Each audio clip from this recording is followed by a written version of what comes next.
Hello and welcome to Prayag Career Institute's English class। यह video competitive English के लिए है और आज का टॉपिक है voice. Definition: Voice refers to the form of the verb that indicates whether the doer of an action is the subject or object in a sentence। Voice एक verb की ऐसी फॉर्म को रिफर करता है या ऐसी form के विषय में बताता है, या वॉइस का तात्पर्य ऐसे वर्ब की ऐसी फॉर्म से होता है जो इंडिकेट करता है मतलब जो बताता है, जो दिखाता है, जो सुझाता है। Whether the doer of an action, कि किसी एक्शन का जो करता है, इज द सब्जेक्ट, वह करता है, और ऑब्जेक्ट या फिर कर्म है इन अ सेंटेंस। यानी वॉइस वर्ब की ऐसी फॉर्म होता है, वर्ब की वह फॉर्म जो यह दिखाती है कि किसी वाक्य में डूअर यानी कि वास्तविक जो करता है, एक्शन यानी क्रिया का जो करता है, वह वास्तव में किसी सेंटेंस में सब्जेक्ट के रूप में काम कर रहा है या ऑब्जेक्ट के रूप में काम कर रहा है। फिर से सुनिए, वॉइस किसी वर्ब की वह फॉर्म होती है जो यह दिखाती है, दर्शाती है, बताती है, सूचित करती है, समझाती है कि किसी एक्शन का डूअर यानी किसी एक्शन को परफॉर्म करने वाला, किसी एक्शन को करने वाला किसी सेंटेंस में सब्जेक्ट के रूप में यूज किया जा रहा है या किसी सेंटेंस में ऑब्जेक्ट के द्वारा यूज किया जा रहा है, उसको हम वॉइस कहते हैं या उस फॉर्म को हम वॉइस कहते हैं। जैसे for example, Sandeep ate an apple, इसमें एट एक एक्शन है और इस एक्शन का वास्तविक डूअर संदीप है, यानी संदीप ने सेब खाने का काम संदीप करता है। जो खाने का काम करता है या जो एक्शन को परफॉर्म करता है उसको हम डूअर कहते हैं। तो इसमें जो खाने का काम किया है वह वास्तव में संदीप है और संदीप ही यहाँ एक्चुअल सब्जेक्ट की जगह पर आ रहा है, यानी एट से पहले संदीप आ रहा है। तो संदीप इसमें क्या है, इस सेंटेंस में सब्जेक्ट है। तो ये एट यानी वर्ब की फॉर्म से ही पता चल रहा है कि जो डूअर है, वास्तविक डूअर है, यानी ईट के काम को करने वाला है, वह संदीप है और वही यहाँ पर सब्जेक्ट है। उसी तरह से an apple was eaten by Sandeep, यहाँ भी देखिए ये जो काम है, एक्शन है, इस काम को जो किया गया है वह संदीप ही करता है। यहाँ भी एप्पल संदीप ही खाता है, लेकिन यहाँ पर संदीप सब्जेक्ट नहीं है, बल्कि यहाँ पर संदीप ऑब्जेक्ट के रूप में यूज किया गया है।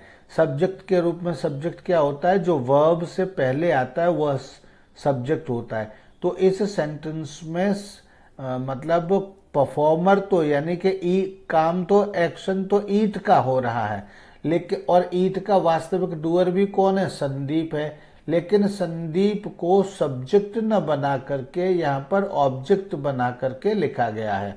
तो इसलिए वर्ब की ऐसी फॉर्म जो यह दिखाती है कि जो डूअर है उस एक्शन का डूअर है, यानी एक्शन को परफॉर्म करने वाला है या एक्शन का वास्तविक करता है, वह किसी सेंटेंस में सब्जेक्ट है या ऑब्जेक्ट है, उस फॉर्म को ही हम वॉइस कहते हैं। तो यही क्या है, ये एक एट जो है ये एक वॉइस है, और ईटन ये क्या है, वर्ब की एक ऐसी फॉर्म है। वॉज ईटन ये ऐसी फॉर्म है जिसमें कि जो डूअर है वह ऑब्जेक्ट का काम कर रहा है। यहाँ एट वर्ब की ऐसी फॉर्म है जिसमें कि डूअर सब्जेक्ट का काम कर रहा है। This is the voice. अब voice change involves 3 major changes. जब वॉइस चेंज होता है तो वॉइस चेंज में कौन कौन से चेंजेस होते हैं, उसमें 3 चेंज इन्वॉल्व होते हैं। यानी जब हम कहते हैं कि हमने वॉइस चेंज कर दिया, यानी यहाँ पर एक वॉइस है और यहाँ पर दूसरा वॉइस है, तो इसका मतलब है इस वॉइस से इस वॉइस में, वर्ब तो एक ही है, तो इस वॉइस से इस वॉइस में चेंज हो गई वर्ब। तो जब वॉइस एक वॉइस से दूसरे वॉइस में चेंज होती है तब 3 प्रकार के चेंजेस होते हैं। वो 3 प्रकार के चेंजेस क्या होते हैं, या बदलाव होते हैं। चेंज का मतलब या बदलाव से बदलाव होते हैं। It changes the function of the subject and the object. यहाँ पर सब्जेक्ट और ऑब्जेक्ट के जब वॉइस बदलता है तो सब्जेक्ट और ऑब्जेक्ट के फंक्शंस यानी कि कार्य बदल जाते हैं। यहाँ देखिए सब्जेक्ट का काम सब्जेक्ट है और यहाँ सब्जेक्ट का काम यहाँ पर जो है, जो इसका सब्जेक्ट है वो यहाँ इसका ऑब्जेक्ट है। जो यहाँ इसका एप्पल यहाँ पर ऑब्जेक्ट है, वो यहाँ एप्पल सब्जेक्ट है। तो इसी तरह से सब्जेक्ट और ऑब्जेक्ट के कार्य बदल जाते हैं, यानी सब्जेक्ट इसमें ऑब्जेक्ट हो जाता है और इसका ऑब्जेक्ट आगे जा करके सब्जेक्ट हो जाता है। तो सब्जेक्ट और ऑब्जेक्ट के काम बदल जाते हैं, यानी कि सब्जेक्ट और ऑब्जेक्ट के रोल बदल जाते हैं, यानी कि सब्जेक्ट ऑब्जेक्ट हो जाता है और ऑब्जेक्ट सब्जेक्ट बन जाता है। It changes the position of subject and object. दूसरा, it changes the position of subject and object, मतलब यहाँ संदीप ये सब्जेक्ट है और वर्ब से पहले आ रहा है, और यहाँ पर संदीप ऑब्जेक्ट है और वर्ब के बाद आ रहा है, तो यहाँ इनकी पोजीशन भी बदल गई। चूंकि इनके काम बदल गए तो इनकी पोजीशन भी बदल गई। या एप्पल ऑब्जेक्ट है, वर्ब के बाद आ रहा है, यहाँ पर एप्पल सब्जेक्ट है और वर्ब से पहले आ रहा है, यानी वॉज ईटन से पहले आ रहा है यहाँ पर। तो यहाँ पर इनके पोजीशन भी चेंज हो गई। Number 3, it changes the form of the verb but it does not change the basic meaning of a sentence. यहाँ देखे it changes the form of the verb, यहाँ पर ईट एट, यहाँ पर ईट की सेकंड फॉर्म, यानी ईट को सिंपल पास्ट में लिखा गया है, एट सेकंड फॉर्म में लिखा गया है। एंड यहाँ पर ईट की थर्ड फॉर्म है और उसके साथ में वॉज आया है, तो इसकी फॉर्म भी चेंज हो जाती है। यहाँ एट है एंड यहाँ पर वॉज ईटन हो गया है। तो वॉइस चेंज होने में 3 प्रकार के चेंजेस होते हैं। एक तो सब्जेक्ट और ऑब्जेक्ट के फंक्शंस बदल जाते हैं, यानी सब्जेक्ट ऑब्जेक्ट हो जाता है और ऑब्जेक्ट सब्जेक्ट बन जाता है। दूसरा, it changes the position of subject and object, यानी कि सब्जेक्ट की जगह ऑब्जेक्ट आ जाता है और ऑब्जेक्ट की जगह सब्जेक्ट आ जाता है। यानी पहले जो सब्जेक्ट वर्ब से पहले था वह सब्जेक्ट अब वर्ब के बाद, और जो ऑब्जेक्ट वर्ब के बाद था वह ऑब्जेक्ट वर्ब से पहले आ जाता है, और इस तरह से इनके स्थान भी बदल जाते हैं, पोजीशन बदल जाती है। एंड ये जो है वर्ब की फॉर्म भी बदल देता है। जहां ये सेकंड फॉर्म में है वहीं पर ये थर्ड फॉर्म में वॉज के साथ आ गया। Voice is of 2 kinds. अब देखिए वॉइस कितने प्रकार के होते हैं। वॉइस 2 प्रकार के होते हैं इस तरह से। एक तो होता है एक्टिव वॉइस और दूसरा होता है पैसिव वॉइस। तो वॉइस 2 प्रकार के होते हैं, एक तो एक्टिव वॉइस होता है, दूसरा पैसिव वॉइस होता है। अब एक्टिव वॉइस क्या होता है, पैसिव वॉइस क्या होता है, इस पर हम बात करते हैं। Active voice, a verb is in the form of active voice when the grammatical subject and the doer or agent are the same person or thing। कोई verb active voice में कोई verb active voice में तब होती है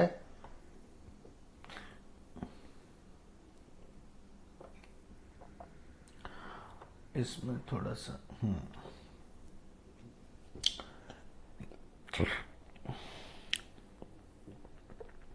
A verb is in the form of active voice। कोई verb active voice में तब होती है when the grammatical subject, जो उसका grammatical subject है, and the doer, और जो वास्तव में उसका काम करने वाला है या agent जो काम परफॉर्म करता है, are the same person or thing। देखिए जो दीपक है इसमें दीपक wrote a story, तो ये इसमें देखिए wrote का सब्जेक्ट कौन है, यहाँ पर दीपक है, राइट। तो इसको हम कहते हैं ग्रामेटिकल सब्जेक्ट। रोट यानी वर्ब से पहले जो भी यहाँ आता है वो इसका सब्जेक्ट होता है, इसको हम कहते हैं ग्रामेटिकल सब्जेक्ट। तो ये ग्रामेटिकल सब्जेक्ट क्या है, दीपक वन थिंग, उसके बाद ये वास्तव में राइट का काम, road is the second form of right. तो रोट या राइट का वास्तव में परफॉर्मर कौन है, यानी स्टोरी लिखता कौन है, तो वो भी दीपक ही है। इसलिए इसलिए जो जिसने परफॉर्म किया है एक्शन को, उसको हम डूअर कहते हैं या परफॉर्मर भी कहते हैं, उसको हम एजेंट भी कहते हैं। तो वास्तव में मतलब राइट का डूअर भी दीपक है और राइट का सब्जेक्ट भी यहाँ पर दीपक ही है। दोनों कैसे है, एक ही, यानी काम करने वाला और सब्जेक्ट की जगह आने वाला, ग्रामेटिकल सब्जेक्ट यानी व्याकरणीय सब्जेक्ट बनने वाला, दोनों एक ही है। इसलिए इसको हम एक्टिव वॉइस में कहते हैं। पैसिव वॉइस, एक बार फिर से देख लीजिए। Active voice, a verb is in the form of active voice. कोई वर्ब एक्टिव वॉइस में होती है when the grammatical subject and the doer agent are the same person or thing. यानी जब किसी वर्ब के ग्रामेटिकल सब्जेक्ट और उसको परफॉर्म करने वाला या उस कार्य को करने वाला उसका कर्ता, तो जब किसी वर्ब या क्रिया का कर्ता और उसका व्याकरणीय कर्ता, व्याकरणीय सब्जेक्ट मीन्स व्याकरणीय कर्ता, दोनों एक ही होते हैं, तब वह वर्ब्स एक्टिव वॉइस में कही जाती है। तो यहाँ पर देखिए राइट का काम किसी न किसी ने तो किया ही होगा, तो वो कौन है, दीपक। और वर्ब से पहले जो शब्द आता है उसको हम कहते हैं व्याकरणीय सब्जेक्ट, या फिर उसको सब्जेक्ट या ग्रामेटिकल सब्जेक्ट हम कहते हैं उसको। तो ये दोनों क्या है, रियल सब्जेक्ट और इसका जो रियल डूअर है, परफॉर्मर है, दोनों, यानी दीपक ने ही लिखा है और दीपक ही यहाँ सब्जेक्ट है, इसलिए यह एक्टिव वॉइस में है, ऐसा कह सकते हैं। Now passive voice, a verb is in the form of passive voice when the grammatical subject and the doer are different. अब यहाँ देखिए, a story was written by Deepak. तो यहाँ पे वर्ब क्या है, रिटर्न, यानी यहाँ राउट था और यहाँ पर क्या हो गया, रिटर्न हो गया। तो राइट का वास्तव में जो लिखने वाला है, डूअर है, वो कौन है, लिखा तो दीपक ने ही है। लेकिन यहाँ पर इससे पहले सब्जेक्ट कौन बन रहा है, सब्जेक्ट, ग्रामेटिकल सब्जेक्ट। जैसे कि यहाँ बताया था कि वर्ब से पहले उसका सब्जेक्ट आता है, तो यहाँ सब्जेक्ट कौन बन रहा है, स्टोरी। लेकिन और वर्ब क्या है, राइट, और राइट का जो वास्तविक डूअर है, स्टोरी तो राइट कर नहीं सकती, तो स्टोरी तो इसका ऑब्जेक्ट है। यहाँ देखिए स्टोरी तो ऑब्जेक्ट है, लेकिन इसके बाद भी स्टोरी यहाँ सब्जेक्ट बनी हुई है। तो राइट का वास्तविक डूअर कौन है, दीपक। तो इसका मतलब हुआ कि यहाँ राइट का ये ग्रामेटिकल सब्जेक्ट हो गई और डूअर एक नहीं है। यानी राइट का डूअर तो दीपक है, लेकिन इसका सब्जेक्ट क्या है, सब्जेक्ट है ए स्टोरी। तो जब किसी वर्ब का a verb is in the form of passive voice where the grammatical subject and doer are different, यानी कि कर्ता और ग्रामेटिकल सब्जेक्ट यानी व्याकरणीय कर्ता और उसका वास्तविक कर्ता, परफॉर्म करने वाला, जब दोनों एक न हो तब वह सेंटेंस पैसिव वॉइस में या वह वर्ब पैसिव वॉइस में होती है। तो यहाँ पर स्टोरी, रिटर्न का जो ग्रामेटिकल सब्जेक्ट है वो तो स्टोरी है, लेकिन वास्तविक परफॉर्मर है वह है दीपक। तो डूअर तो हो गया दीपक, वास्तविक कार्य करने वाला तो हो गया दीपक। तो दीपक जब राइट का डूअर और राइट का ग्रामेटिकल सब्जेक्ट दोनों एक नहीं है, वे दोनों अलग अलग हो गए, तब ये यहाँ पर क्या हो गई, तब इसको हम रिटर्न को यानी वॉज रिटर्न को हम पैसिव वॉइस में कहते हैं। Since the active object has to become the passive subject, चूंकि एक्टिव ऑब्जेक्ट को, ये एक्टिव ऑब्जेक्ट है, एक्टिव ऑब्जेक्ट को has to become the passive subject, यहाँ पर ये पैसिव सब्जेक्ट बनना होता है in the passive voice. Intransitive verbs are always in the active voice. इस तरह से हम कह सकते हैं, चूंकि पैसिव बनाने के लिए जो एक्टिव वॉइस का जो ऑब्जेक्ट होता है, जब कोई वर्ब एक्टिव वॉइस में होती है और उस एक्टिव वॉइस में उसका जो ऑब्जेक्ट होता है, तो उस एक्टिव ऑब्जेक्ट को ही हम, या एक्टिव वर्ब की ऑब्जेक्ट को ही हम पैसिव वॉइस का सब्जेक्ट बना सकते हैं। इसलिए हमेशा यह ध्यान रखना चाहिए कि intransitive verbs are always in the active voice. हमेशा एक्टिव वॉइस में जो इंट्रांजिटिव वर्ब्स होती हैं वही एक्टिव वॉइस में होती हैं। जो are always in the active voice. It is only transitive verbs that can be put into passive voice. Intransitive verbs होती हैं वो हमेशा एक्टिव वॉइस में होती हैं. It is only the transitive verbs, वे केवल ट्रांजिटिव वर्ब्स ही होती है that can be put into the passive voice, जिनको कि पैसिव वॉइस में रखा जा सकता है. यानी कि इंट्रांजिटिव वर्ब्स केवल एक्टिव वॉइस में ही रह सकती है. इंट्रांजिटिव वर्ब्स को पैसिव वॉइस में चेंज नहीं किया जा सकता एंड केवल ट्रांजिटिव वर्ब्स को ही पैसिव वॉइस में चेंज किया जा सकता है. यहाँ पर ट्रांजिटिव वर्ब्स क्या होती है? ट्रांजिटिव वर्ब्स वे होती हैं जिनका अपना ऑब्जेक्ट होता है. जैसे ही ईट्स एप्पल, तो ईट का ऑब्जेक्ट एप्पल है तो ईट ट्रांजिटिव वर्ब है. He reads a book, read का ऑब्जेक्ट बुक है तो इसलिए रीड ट्रांजिटिव वर्ब है. ही राइट्स अ स्टोरी, तो राइट का ऑब्जेक्ट स्टोरी है तो राइट ट्रांजिटिव वर्ब है. आई बाई ए पेन, बाई का ऑब्जेक्ट पेन है इसलिए बाई ट्रांजिटिव वर्ब है. लेकिन ही स्लीप्स, अब यहाँ स्लीप का कोई ऑब्जेक्ट नहीं है तो इसलिए स्लीप इंट्रांजिटिव वर्ब है. Children run in the ground, यहाँ रन का कोई ऑब्जेक्ट नहीं है इसलिए रन इंट्रांजिटिव वर्ब है. दे जंप इनटू अ रिवर, तो यहाँ जंप का कोई ऑब्जेक्ट नहीं है इसलिए जंप इंट्रांजिटिव वर्ब है.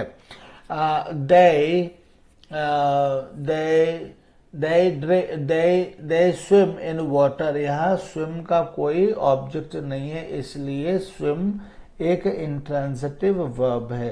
तो इस तरह से जिनका कोई ऑब्जेक्ट नहीं होता है उनको हम इंट्रांजिटिव वर्ब कहते हैं और जिनका ऑब्जेक्ट होता है उनको हम ट्रांजिटिव वर्ब कहते हैं. एक ट्रांजिटिव वर्ब यानी ऑब्जेक्ट के बिना बहुत सारी वर्ब्स ऐसी होती हैं जो ऑब्जेक्ट के बिना प्रयोग नहीं की जा सकती और बहुत सारी वर्ब्स ऐसी होती है जिनको प्रयोग करने के लिए किसी ऑब्जेक्ट की जरूरत ही नहीं पड़ती. जिनको पूरा करने के लिए या जिनको परफॉर्म करने के लिए ऑब्जेक्ट की जरूरत नहीं पड़ती वही इंट्रांजिटिव वर्ब होती हैं. जैसे वह दिल्ली जाता है, अब जाने के लिए यहाँ किसी ऑब्जेक्ट की जरूरत नहीं पड़ती तो इसलिए दिल्ली जाता है तो ही गोज टू दिल्ली, यहाँ गोज क्या है? इंट्रांजिटिव वर्ब है. ही कम्स फ्रॉम दिल्ली, इसके लिए भी किसी ऑब्जेक्ट की जरूरत नहीं पड़ती यानी कम क्या है? इंट्रांजिटिव वर्ब है. तो इस तरह से ये ट्रांजिटिव और इंट्रांजिटिव होती है. ट्रांजिट का मतलब होता है पासिंग ओवर, इंट्रांजिट का मतलब होता है नॉट पासिंग ओवर. यानी जिन वर्ब्स का प्रभाव आगे अपने से आगे बढ़कर ऑब्जेक्ट की ओर जाता है या किसी ऑब्जेक्ट पर पड़ता है उसको हम ट्रांजिटिव कहते हैं. और ऐसी वर्ब जिसका कोई प्रभाव अपने आप में ही रहता है और जिसका प्रभाव आगे ऑब्जेक्ट की तरफ नहीं जाता है, आगे किसी चीज पर नहीं पड़ता, उसको हम इंट्रांजिटिव वर्ब कहते हैं. ये भी यहाँ पर क्लियर समझ लेना चाहिए. Number 4, formation of passive voice. अब पैसिव वॉइस कैसे बनता है इस विषय पर आ जाइए. तो फॉर्मेशन ऑफ पैसिव वॉइस में ये समझिए, the object in the active becomes the subject in the passive. जो एक्टिव वॉइस में ऑब्जेक्ट होता है वो पैसिव वॉइस में सब्जेक्ट बन जाता है. The subject of the active is expressed as by plus agent. जो एक्टिव वॉइस में सब्जेक्ट होता है उसको पैसिव वॉइस में बाई प्लस बाई के साथ एजेंट यानी by him, by you, by them, by Rakesh, by Manoj, by Dinesh, इस तरह से यहाँ पर लिखा जाता है. बाई प्लस एजेंट के रूप में वो आ जाता है. The active verb becomes be plus past participle. जो एक्टिव वर्ब होती है जैसे रीड्स है, राइट्स है, थिंग्स है, टेक्स है, तो ये सब क्या बन जाती है? इस तरह जो एक्टिव वर्ब होती है वो becomes be plus past participle. Be का मतलब होता है is, am, are, was, were plus past participle यानी कि third form of the verb बन जाती है. यानी is, am, are, was, were के साथ third form of the verb आने लग जाती है पैसिव वॉइस में. Note a point, by plus agent. अब बाई प्लस एजेंट के विषय में कुछ नोट्स हैं, मतलब नोट है कुछ जिसमें पहला है बाई प्लस एजेंट के विषय में। तो बाई प्लस एजेंट के विषय में क्या है, this construction is used only when the agent is definite and important. यानी बाई प्लस एजेंट जो कंस्ट्रक्शन होता है ये तभी यूज किया जाता है, इस प्रकार का उपयोग तभी किया जाता है when the agent is definite and important. जब एजेंट यानी एजेंट मतलब कर्ता, डूअर, जब डूअर डेफिनेट हो, निश्चित हो और इम्पोर्टेंट हो तभी हम बाई करके लगाते हैं, अदरवाइज हम बाई का प्रयोग नहीं करते। मतलब बाई प्लस एजेंट यानी जैसे बाई राकेश, दिनेश, महेश, ये इस चीज को हम छोड़ भी देते हैं। जैसे यहाँ पे कहा कोलंबस डिस्कवर्ड अमेरिका, कोलंबस ने अमेरिका की खोज की, तो America was discovered by Columbus. यहाँ पर कोलंबस का नाम लेना, चूंकि डिस्कवर एक ऐसी वर्ब है कि मतलब उसके लिए सब्जेक्ट का होना जरूरी होता ही होता है। तो अब इसलिए यहाँ पर कोलंबस जो है वो एक इम्पॉर्टेंट फैक्टर है और एक डेफिनेट फैक्टर है, ऐसे हम कह सकते हैं। तो इसलिए यहाँ पर बाई प्लस कोलंबस यानी बाई प्लस एजेंट यहाँ लेना, कहना यहाँ जरूरी है। तो America was discovered by Columbus, यहाँ हमने इस तरह से कह दिया। दूसरा है without by plus agent. Without by plus agent का मतलब है by plus agent is not used when the agent is वेग। जब एजेंट, एजेंट मतलब काम करने वाला, डूअर, जब वेग होता है, वेग का मतलब होता है नॉट क्लियर। वेग is not used, by plus agent is not used when the agent is vague. So when the active subject is vague, it does not become by plus agent. यानी कि जब एक्टिव वॉइस में या active subject होता है वह वेग होता है, it does not become by plus agent. वेग का मतलब वैसे स्पष्ट भाषा में कहें तो धुंधला होता है, और धुंधला का मतलब होता है अस्पष्ट। अस्पष्ट का मतलब हो गया नॉट डेफिनेट, नॉट डेफिनेट का मतलब हो गया नॉट क्लियरली एक्सप्रेस्ड, और नॉट क्लियरली एक्सप्रेस्ड का मतलब हो गया नॉट नोन, नॉट नोन का मतलब हो गया नॉट डिस्क्राइब्ड, नॉट डिस्क्राइब्ड का मतलब हो गया नॉट डिसाइडेड वेल, यानी अस्पष्ट और अनिश्चित हो गया वेग का मतलब। तो जब एजेंट वेग होता है यानी एक्टिव वॉइस में भी वह स्पष्ट न हो तो पैसिव वॉइस में हम उसको बाई प्लस एजेंट या बाई प्लस डूअर के रूप में नहीं लिखते। जैसे माई वॉच इज स्टोलन, मतलब मेरी घड़ी चुरा ली गई। अब हमें पता ही नहीं है घड़ी किसने चुरा ली, तो अब हम कैसे लिखेंगे, तो अब हम ऐसे लिखेंगे my watch is stolen in by a thief. तो ये थीफ लगा करके लिखना ये अपने आप में एक तरह की बेवकूफ़ी ही है। जब तक बहुत जरूरी नहीं है, कोई फोर्स न करे कि भाई किसने चुरा ली, तब हम जानते ही नहीं है, तब तो वहाँ बाई थीफ कहना पड़ेगा, कोई फोर्स करके बार बार कहता है तो। लेकिन हम थीफ को भी क्या जाने कौन है क्या है, तो इसलिए यहाँ पर स्पष्ट नहीं है। ठीक है, तो जब स्पष्ट नहीं होता है तो मूल बात यह है कि बाई प्लस एजेंट लिखने की आवश्यकता नहीं होती है। इट इज नॉट मैंडेटरी और it is not necessary. My watch is stolen, यही कहा जाएगा। Point C, by plus agent is not used when the agent obvious enough to be inferred. मतलब बाई प्लस एजेंट तब भी नहीं use किया जाता है जब जो वर्ब का एजेंट है ऑब्वियस इनफ है टू बी इन्फर्ड, यानी इन्फर्ड का मतलब होता है अनुमानित करना या अनुमान लगाना। तो जब इन्फर्ड हो, अनुमानित हो कि कौन इस काम को कर सकता है और स्पष्ट उसी पर नजर जाए, तो फिर उसको बार बार बाई प्लस एजेंट लिखना आवश्यक नहीं है।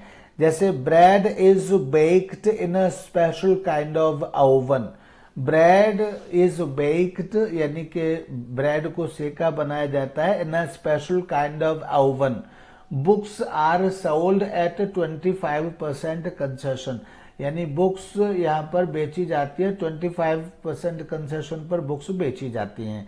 Here one does not normally add by a baker, यहाँ पर बेकर लिखने की आवश्यकता नहीं है, और by the book seller, by a baker लिखने की आवश्यकता नहीं है और बाई द बुक सेलर भी लिखने की आवश्यकता नहीं है, क्योंकि हम जानते हैं कि ब्रेड कौन बेक करेगा, बेकर ही बेक करेगा, बेक करेगा। या बुक्स आर सोल्ड, तो कौन बुक्स बेचेगा, बुक सेलर ही बेचेगा। कोई बार्बर या कोई कॉबलर या कोई इस तरह से तो कोई बेचेगा नहीं। तो इसलिए यहाँ पर अनुमानित है कि जब बुक्स बेची जा रही हैं तो बुक सेलर के द्वारा बेची जा रही हैं, और ब्रेड बेक किया जा रहा है तो ब्रेड बेकर के द्वारा ही ब्रेड बेक किया जा रहा है। तो ये एक अनुमानित है, और चूंकि अनुमानित है कोई भी सुन करके समझ सकता है, तो इसलिए इसके विषय में मतलब इसको लिखना बाई प्लस एजेंट करके लिखना आवश्यक नहीं हो जाता है। यहाँ मैंने इन्फर का मीनिंग शायद बताया, अनुमानित बताया, लेकिन और अच्छी तरह से इन्फर का मतलब होता है जो इंफॉर्मेशन हमारे पास है उस इंफॉर्मेशन से गैस करना या अर्थ निकालना, उसको हम इन्फर कहते हैं। टू फॉर्म एन ओपिनियन और guess that something is true because of the information that you have, या इसी को कह सकते हैं to reach an opinion from available information और फैक्ट्स, यानी हमारे पास जो इंफॉर्मेशन अवेलेबल होती है उसके द्वारा हम किसी परिणाम पर पहुंचे, इसको हिंदी में कहते हैं अनुमान लगाना। तो इसलिए जब हम इन्फर्ड कह देंगे तो इन्फर्ड यहाँ पर एडजेक्टिव की तरह यूज होता है, तो इसलिए हम कहते हैं अनुमानित। तो जब सब्जेक्ट अनुमानित हो पहले से ही, तब हम उसको बाई प्लस एजेंट लगाने की आवश्यकता नहीं होती। डी, यानी एक तो हमें पता ही नहीं है, एक तो यह है कि जब सब्जेक्ट ए में हमने पढ़ा कि जब आवश्यक हो तब हमको बाई प्लस एजेंट लगाना चाहिए। बी में पढ़ा जब पता ही ना हो कि किसने चुराया है, वेग है सब्जेक्ट, तो फिर हम कैसे लगा सकते हैं, तो इसलिए वहां बाई प्लस एजेंट लगाने की जरूरत नहीं है। सी में वह बहुत पहले से ही अनुमानित है, सब जानते हैं, सब उसका अनुमान लगा सकते हैं। तो जब पहले से ही अनुमानित है और सब जानते, तो ऐसी स्थिति में भी बाई प्लस एजेंट लगाने की आवश्यकता नहीं होती, सिर्फ वर्ब को पैसिव में लिखने भर देने की आवश्यकता होती है। डी, विद प्लस ऑब्जेक्ट, और हमेशा बाई प्लस एजेंट नहीं लिखा जाता, विद प्लस ऑब्जेक्ट भी लिखा जाता है। ये देखिए, when the object of the active voice is material or substance, with is used in the passive voice instead of by। जब when the object of the active voice, जब कोई object active voice का कोई जो object होता है is a material और substance, वो कोई मटीरियल है या फिर कोई सबस्टेंस है, with is used in the passive voice, तब पैसिव वॉइस में विद यूज किया जाता है इंस्टेड ऑफ बाय की तुलना में। जैसे for example a handkerchief covered his eyes, तो यहां पर हैंडकरचीफ क्या है, मतलब हैंडकरचीफ कवर्ड हिज आईज, तो कवर्ड का जो ऑब्जेक्ट है वो क्या है, हिज आईज है। ऑब्जेक्ट क्या है, हिज आईज है। तो when the object of the active voice is material और सबस्टेंस, ये जो एक्टिव वॉइस का जो ऑब्जेक्ट है वह क्या है, मटेरियल है या कोई सबस्टेंस है। With is used in the passive voice, तब या इनके साथ पैसिव वॉइस में विद यूज किया जाता है। With substance with is used in the passive voice instead of by, तब इनके साथ विद यूज किया जाता है इंस्टेड ऑफ बाय। जैसे his eyes were covered with a handkerchief. यहां पर मुझे लगता है कि जो लिखा जाना चाहिए उससे उलट यहां गलत लिखा हुआ है। यहां पर ऑब्जेक्ट की जगह पर होना चाहिए सब्जेक्ट, और मैं इसको सब्जेक्ट कर रहा हूं, अब आप समझिए, गलत लिखा हुआ है। विद प्लस सब्जेक्ट, मतलब विद प्लस नहीं, यहां पे ठीक है ऑब्जेक्ट ही ठीक है, लेकिन समझिए आप, क्योंकि सब्जेक्ट लिख देंगे तो गलत हो जाएगा। ठीक है, जो है वही ठीक है। विद प्लस ऑब्जेक्ट, या विद प्लस ऑब्जेक्ट का मतलब ये है कि when the object of the active voice is material, यहां लिखना चाहिए एक्टिव वॉइस का सब्जेक्ट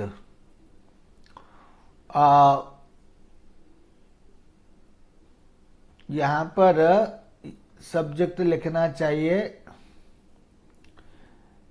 CUBJECT, ये लिखना चाहिए। यहां पे लिखना चाहिए when the subject of the active voice is material और सबस्टेंस। अब यहां देखिए जो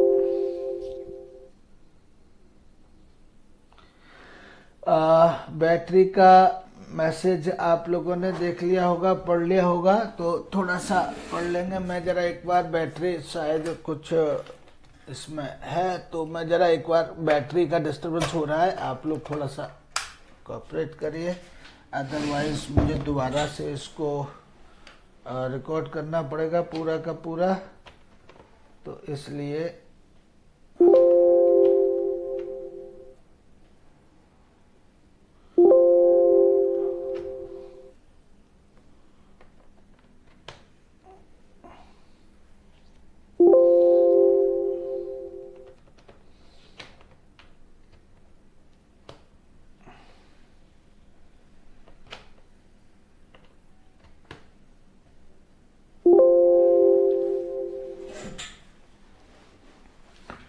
तो when the subject of the active voice is material or substance with is used in the passive voice instead of by।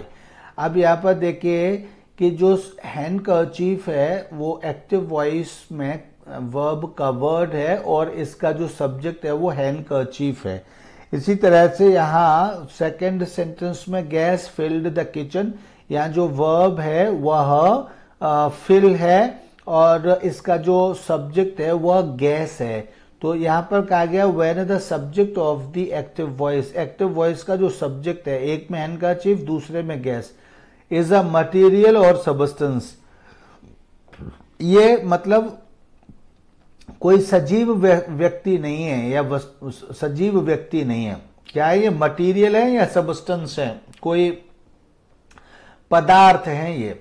with is used in the passive voice, तब इनके साथ जब इनको पैसिव वॉइस में ऑब्जेक्ट के रूप में लिखेंगे तब यहां पर बाई न लिख करके तब इनके साथ with लिखेंगे, यह यहां पर है। तो his eyes were covered with a handkerchief, तो यहां पर with लिखेंगे with a handkerchief, not by, यहां by नहीं लिखेंगे। the kitchen was filled with gas लिखेंगे, यहां not by लिखेंगे।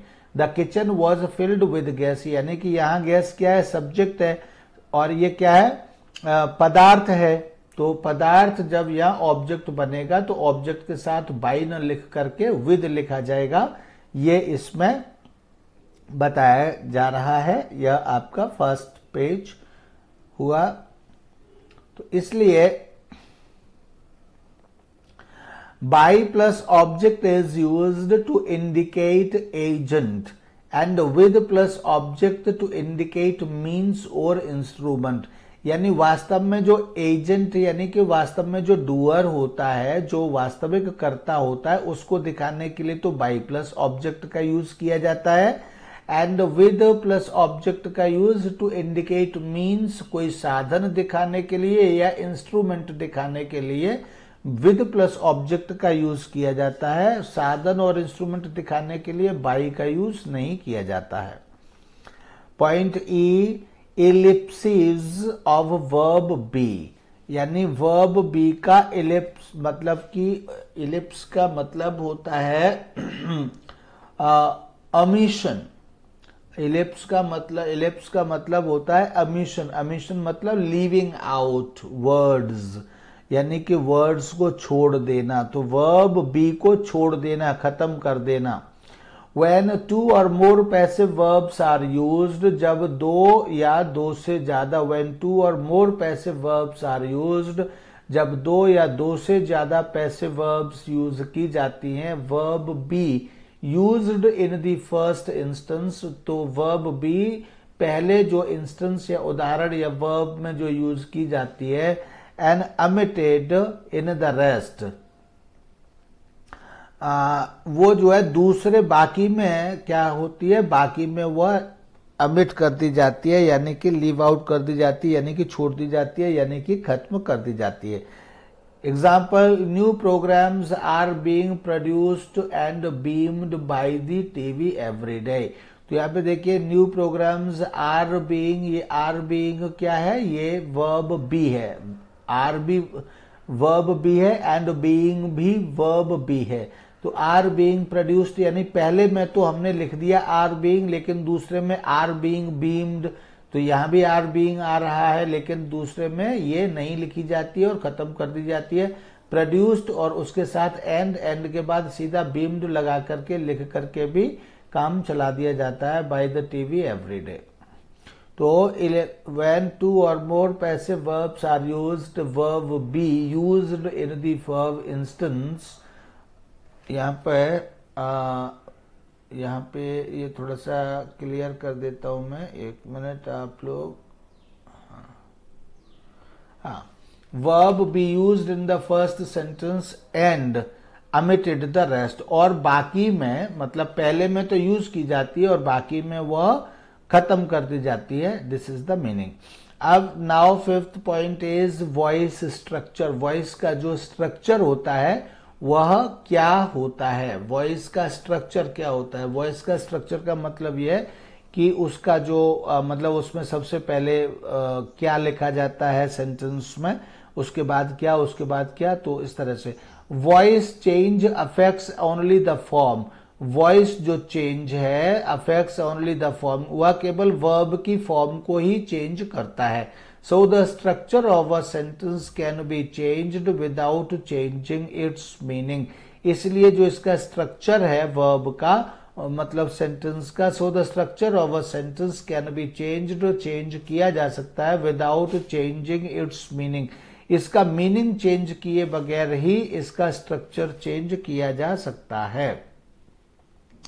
यानी इसके स्ट्रक्चर को चेंज करने के लिए इसका मीनिंग चेंज होने से परहेज रखने की आवश्यकता होती है, यानी कि इसका मीनिंग चेंज किए बिना ही इसका स्ट्रक्चर चेंज किया जा सकता है। There are a number of such structures. इस तरह से ये मतलब a number of such structures मतलब एक अनुमानित है, एक मतलब बहुत सारे स्ट्रक्चर्स है। अ नंबर ऑफ मतलब कोई डेफिनेट निश्चित नंबर नहीं है, मतलब एक से ज्यादा है, यह इसका मीनिंग होता है। मोनोट्रांजिटिव। मोनोट्रांजिटिव का मतलब है मोनोट्रांजिटिव, मोनो मतलब सिंगल, ट्रांजिटिव मतलब वन, ऑब्जेक्ट मतलब वन ट्रांजिटिव। तो मोनोट्रांजिटिव मैन मेक्स मशीन्स, इसमें एक ट्रांजिटिव वर्ब है, man makes machines and what invented the steam engine. तो इसमें क्या है, एक सब्जेक्ट है और इसमें एक ऑब्जेक्ट है और एक वर्ब है, तो इसलिए मोनोट्रांजिटिव कहा गया है। या इसको ऐसे भी कह सकते हैं, मोनोट्रांजिटिव इसलिए कहा गया है क्योंकि वर्ब है और वर्ब का एक ही ऑब्जेक्ट है। क्योंकि ट्रांजिटिव क्या होता है, ट्रांजिटिव वह वर्ब होती है जिसका कोई ऑब्जेक्ट होता है।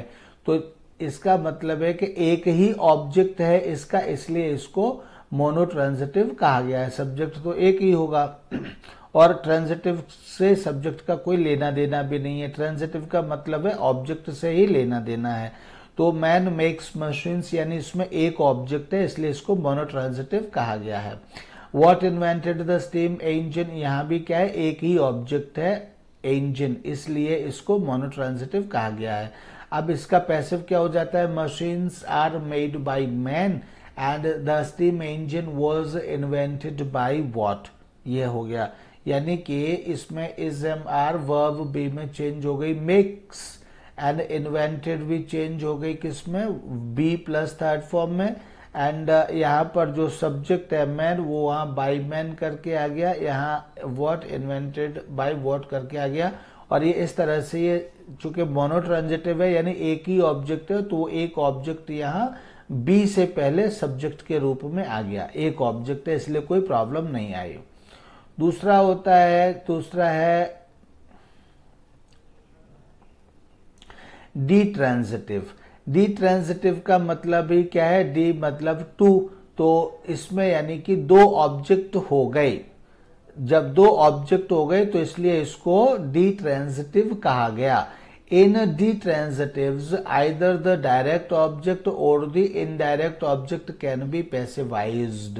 यानी कि डी ट्रांजिटिव का मतलब है कि उसमें दो ऑब्जेक्ट हो गए, तो इसलिए आइदर द, एक तो डायरेक्ट ऑब्जेक्ट हो गया, दूसरा इनडायरेक्ट ऑब्जेक्ट हो गया, तो इसमें आइदर द डायरेक्ट ऑब्जेक्ट और the indirect object can be पैसिवाइज्ड।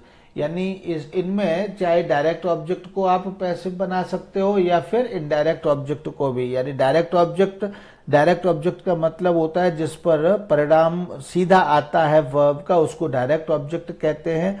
और डायरेक्ट ऑब्जेक्ट किसके लिए प्रयोग किया गया है, या डायरेक्ट ऑब्जेक्ट का परिणाम मतलब सुख कौन भोगेगा, ऐसे कह सकते हैं। डायरेक्ट ऑब्जेक्ट का फायदा कौन लेगा, डायरेक्ट ऑब्जेक्ट का जो अरेंजमेंट हुआ है वह किसके लिए हुआ है, डायरेक्ट ऑब्जेक्ट किसके पास जाएगा। जिसके पास डायरेक्ट ऑब्जेक्ट जाएगा या डायरेक्ट ऑब्जेक्ट का जो सुख भोगेगा या डायरेक्ट ऑब्जेक्ट का जो मालिक या स्वामी बनेगा, उसको हम इनडायरेक्ट ऑब्जेक्ट कहते हैं। तो यहां पर डायरेक्ट ऑब्जेक्ट को भी सब्जेक्ट बनाया जा सकता है पैसिव का, और इनडायरेक्ट ऑब्जेक्ट को भी सब्जेक्ट बनाया जा सकता है पैसिव का। तो इसलिए यहां पर इनको डी ट्रांजिटिव कहते हैं। तो in ditransitives either the direct object, मतलब डी ट्रांजिटिव का मतलब तो है कि दो ही ऑब्जेक्ट रखना। तो in ditransitive either the direct object और the indirect object can be passivized. यानी कि डायरेक्ट ऑब्जेक्ट को भी आप पैसिव में बना चेंज कर सकते हो और इनडायरेक्ट को भी। When the direct object becomes the subject, जब डायरेक्ट ऑब्जेक्ट सब्जेक्ट बनता है ऑफ द पैसिव वॉइस का, the indirect object is expressed by a preposition to, तब इनडायरेक्ट ऑब्जेक्ट को प्रेपोजिशन टू के द्वारा दिखाया जाता है। जैसे he gave us a check, तो इसमें अस क्या है, इनडायरेक्ट ऑब्जेक्ट है, ए चेक क्या है, डायरेक्ट ऑब्जेक्ट है। अब a check was given to us, तो यहाँ पे डायरेक्ट ऑब्जेक्ट चेक है, चेक को हमने यहाँ सब्जेक्ट बना दिया, तो वॉज गिवन या वर्ब हो गई। तो यहाँ जो इनडायरेक्ट ऑब्जेक्ट है, अस क्या है, इनडायरेक्ट ऑब्जेक्ट है। तो जब इसको हम वर्ब के बाद यूज करेंगे तब यहाँ अस से पहले हमको टू लगाना पड़ेगा। तो यहाँ पर इनडायरेक्ट ऑब्जेक्ट से पहले टू लगाया गया है। यही यहाँ पर कहा गया है the indirect object is expressed by a preposition to, यानी कि इनडायरेक्ट ऑब्जेक्ट को टू के द्वारा दर्शाया जाता है पैसिव वॉइस में।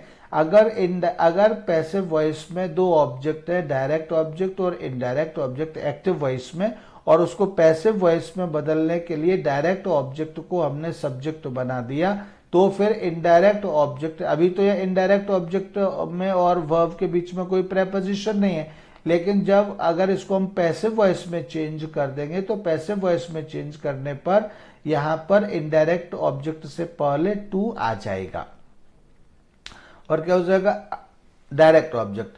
और इनडायरेक्ट ऑब्जेक्ट में देखिए, अगर इनडायरेक्ट ऑब्जेक्ट को हम सब्जेक्ट बना देते हैं और हम कहते हैं we were given a cheque, अगर अब हम इनडायरेक्ट ऑब्जेक्ट को अब हम क्या बना देते हैं, सब्जेक्ट बना देते हैं, तो फिर डायरेक्ट ऑब्जेक्ट से पहले हमें कुछ भी नहीं लिखना पड़ता है। So this is the thing, यानी इनडायरेक्ट ऑब्जेक्ट को हम सब्जेक्ट बना दें पैसिव वॉइस में, तो डायरेक्ट ऑब्जेक्ट से पहले कोई हमको प्रेपोजिशन नहीं लिखना पड़ता है। लेकिन अगर हम डायरेक्ट ऑब्जेक्ट को सब्जेक्ट बना दें पैसिव वॉइस में, तो इनडायरेक्ट ऑब्जेक्ट से पहले हमको टू लगाना चाहिए या लगाना पड़ता है, या टू ही लगा करके उसको लिखा जा सकता है। This is the number 1 example. Number 2, professor Verma taught us English. Professor Verma taught us English, यहां पर देखिए टॉट अस इनडायरेक्ट ऑब्जेक्ट है एंड इंग्लिश डायरेक्ट ऑब्जेक्ट है।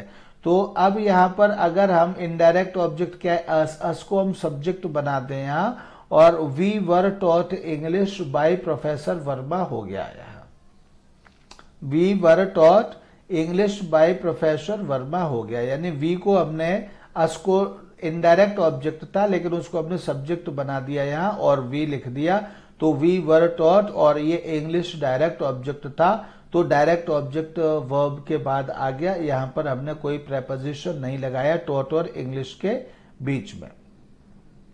लेकिन ये क्यों हो रहा है, लेकिन अगर हम इंग्लिश वॉज टॉट, यानी कि इंग्लिश क्या है, इसका डायरेक्ट ऑब्जेक्ट है, और अगर हम इंग्लिश को यहां पर सब्जेक्ट बना देते हैं, यानी डायरेक्ट ऑब्जेक्ट को हम सब्जेक्ट बना देते हैं। तो इंग्लिश वाज टॉट। अब यहाँ पर टॉट के बाद देखिए इनडायरेक्ट ऑब्जेक्ट अस है, और यहाँ पर वर्ब के बाद अस यानी इनडायरेक्ट ऑब्जेक्ट को लिखेंगे, तब यहाँ पर इसके साथ टू आएगा। तो यही इसमें मतलब कहा जा रहा है या आपको बताया जा रहा है कि यदि इनडायरेक्ट ऑब्जेक्ट को आप सब्जेक्ट बनाते हैं तो वर्ब के बाद डायरेक्ट ऑब्जेक्ट को लिखने पर आपको कोई प्रेपोजिशन वगैरह लगाने की आवश्यकता नहीं है। लेकिन अगर आप डायरेक्ट ऑब्जेक्ट को सब्जेक्ट बनाते हैं तो डायरेक्ट ऑब्जेक्ट को सब्जेक्ट बनाने पर जब वर्ब के बाद इनडायरेक्ट ऑब्जेक्ट लिखेंगे तो उसके साथ टू लगाने की आवश्यकता आपको पड़ेगी। Ditransitive plus benefactive. अब ditransitive plus benefactive, benefactive क्या होता है? बेनिफेक्टिव का मतलब होता है कि किस मतलब उसमें कौन व्यक्ति फायदा कमाएगा। वर्ब की एक ऐसी फॉर्म जिससे यह पता चलता है कि वो जो पूरा अरेंजमेंट हुआ है वह किसके लिए हुआ है, उस फॉर्म को अब बेनिफेक्टिव कहते हैं, यानी फायदा उठाने वाला। बेनिफैक्टर शब्द से बेनिफेक्टिव बना है।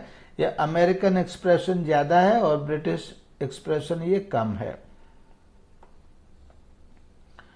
तो इसलिए ये इसको ये बार बार मूव कर रहा है, इसलिए थोड़ा सा इसको ऐसे, ठीक। तो इस तरह से अब नाउ ही बॉट, अब ditransitive plus benefactive. Ditransitive मतलब, डी ट्रांजिटिव का मतलब ये कि दो ऑब्जेक्ट हैं इसमें प्लस बेनिफेक्टिव, और मतलब उसमें जो एक ऑब्जेक्ट है वो क्या है, वो बेनिफेक्टिव है। तो क्या है, he bought me a ring, he bought me a ring. अब जब ऐसा होता है तो a ring was bought for मी, तो यहाँ पर क्या है, यहाँ पर बेनिफेक्टिव के साथ हम यहाँ फॉर लगाते हैं। अगर हम डायरेक्ट ऑब्जेक्ट को he bought me a ring, अब डायरेक्ट ऑब्जेक्ट को हमने यहाँ तो हमने टू लगाया था, लेकिन यहाँ पर हम क्या लगा रहे हैं, यहाँ पर हम फॉर लगा रहे हैं बेनिफेक्टिव को दिखाने के लिए। तो he bought me a ring. अब ए रिंग को तो हमने यहाँ दो ऑब्जेक्ट है, एक तो मी और एक ए रिंग। इसमें मी जो है वो बेनिफेक्टिव है एंड ए हालांकि इनडायरेक्ट है, लेकिन इनडायरेक्ट होने के बाद भी क्या ये बेनिफेक्टिव है। एंड ए रिंग क्या है, डायरेक्ट ऑब्जेक्ट है। ये जो ए रिंग है वो किसके पास जानी है, मी के पास जानी है, तो ये इसलिए बेनिफेक्टिव हो गया। तो बेनिफेक्टिव की स्थिति में क्या है कि हमने डायरेक्ट ऑब्जेक्ट को अगर हम लिख दिया, डायरेक्ट ऑब्जेक्ट को हमने यहाँ सब्जेक्ट बना दिया, ए रिंग सब्जेक्ट बना दिया, तो फिर बॉट के बाद फिर यहाँ पर बेनिफेक्टिव को लिखने से पहले यहाँ फॉर लगाना पड़ेगा, यहाँ पर टू नहीं आएगा। He bought me a ring की को जब पैसिव वॉइस में बनाएंगे तो a ring was bought for me हो जाएगा, ना कि a ring was bought to me हो जाएगा। एक तो ये है। दूसरा यहाँ पर यह भी ध्यान देने योग्य बात है कि इसमें यहाँ तो हम दोनों को सब्जेक्ट बना सकते थे, किसमें, he gave us a check, तो I was given a check, मतलब we were given a check भी हो सकता था, और check was given to us ये भी हो सकता था। लेकिन यहाँ पर he bought me a ring में अ रिंग वॉज बॉट फॉर मी तो हो जाएगा, लेकिन I was bought a ring ये थोड़ा सा ऑड लगता है। हो तो जाएगा, लिखा तो जा सकता है, लेकिन ये ऑड है, तो इसलिए ऐसा लिखने से हमेशा बचना चाहिए। यानी डी ट्रांजिटिव प्लस बेनिफेक्टिव के स्ट्रक्चर में आई वॉज बॉट ऐसे न लिख करके रिंग वॉज बॉट फॉर मी ऐसे ही लिखा जाना चाहिए। आई वॉज बॉट का मतलब हो जाएगा मुझे खरीदा गया रिंग के लिए, तो ये क्या है, ये एक थोड़ा सा ऑड एक्सप्रेशन हो जाएगा। आपको नहीं खरीदा गया रिंग के लिए, रिंग खरीदी गई आपके लिए, तो इसलिए a ring was bought for me ही कहना चाहिए, ना कि, या ऐसे और भी ऐसा मीनिंग देने वाले और भी कुछ होते हैं। जैसे आपने कहा कुछ लोग, अब मैं तो ऐसी बात करना उचित नहीं समझता हूँ, I am a pure vegetarian, लेकिन ही किल्ड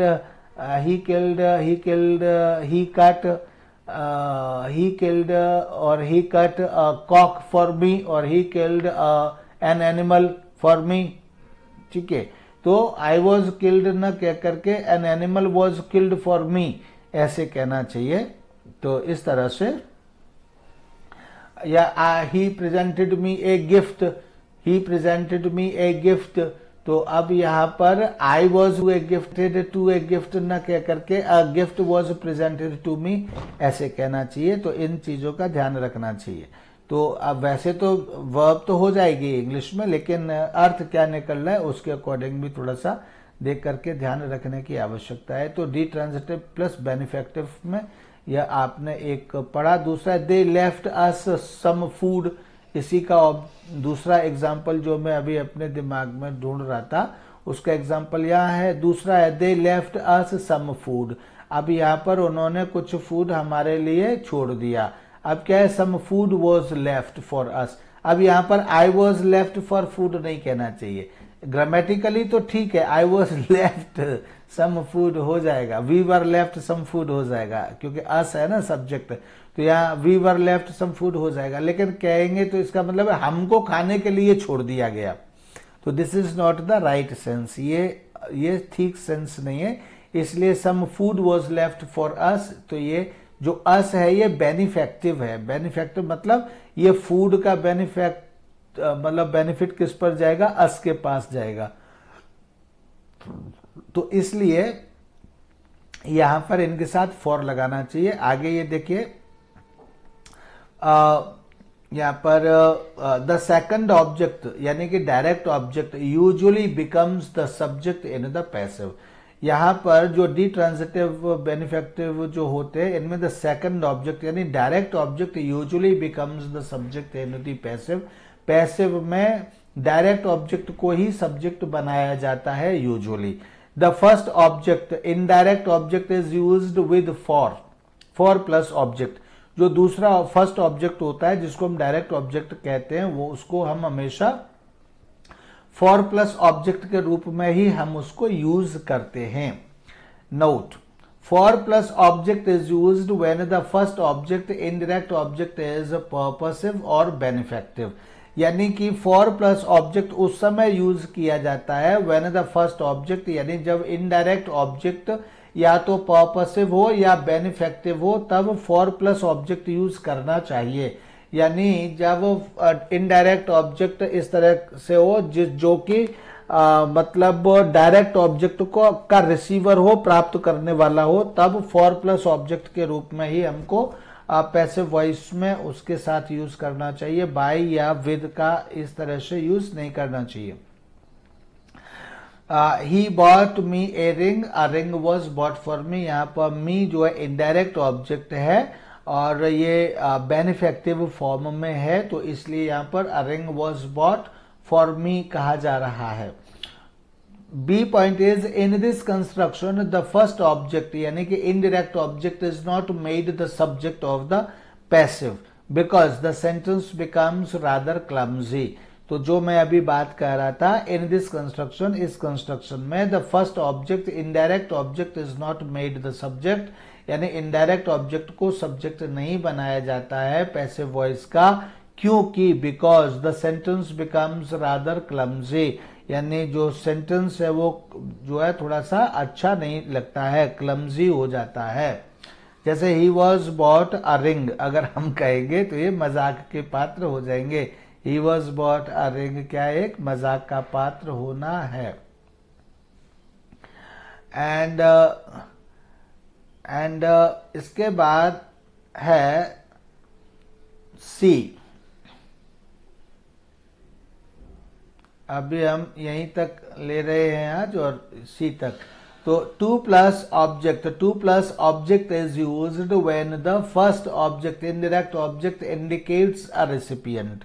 मतलब टू प्लस ऑब्जेक्ट तब यूज किया जाता है व्हेन द फर्स्ट ऑब्जेक्ट, जब फर्स्ट ऑब्जेक्ट जो कि इनडायरेक्ट ऑब्जेक्ट होता है जब वो रिसीवर, एक तो बेनिफेक्टर होता है एक रेसिपिएंट होता है। रेसिपिएंट मतलब गिव टू मी वाले सेंस में होता है, रिसीव करने वाला होता है, तब उसके साथ टू लगाया जाता है। He gave her a ring, he gave a ring to her.